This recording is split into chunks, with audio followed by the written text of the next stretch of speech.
Donc bonjour, Patrice Gascon, conseiller en sécurité financière et planificateur financier auprès de IA Groupe Financier. Je vous convie aujourd'hui à une capsule sur un mythe concernant les régimes d'épargne-études.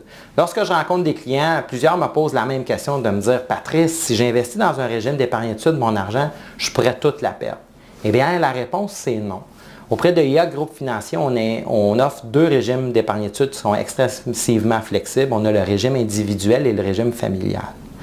Donc, dans un régime d'épargne-études, c'est important de savoir qu'il y aura toujours trois sortes d'argent. Il y aura les cotisations provenant du cotisant, qui peut être père, mère, grands-parents, amis significatifs de la famille. On aura les subventions qui vont provenir des différents gouvernements qui vont s'ajouter à vos cotisations. Et au fil des années, il y aura du rendement qui va s'accumuler.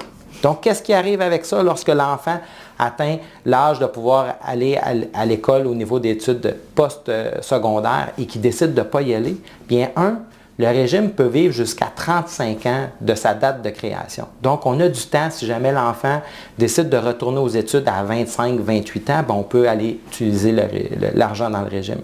L'autre chose qu'il faut savoir, c'est que les cotisations peuvent être retirées lorsque l'enfant atteint à partir de l'âge de 18 ans de l'enfant et sont retournées directement au cotisant et le cotisant peut faire ce qu'il veut de cet argent-là.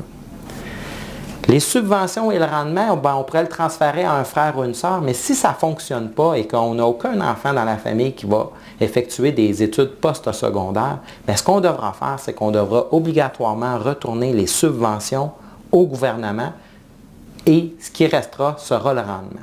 Le rendement peut être transféré dans le REER du cotisant, donc la personne qui avait mis l'argent dans le régime d'épargne-études.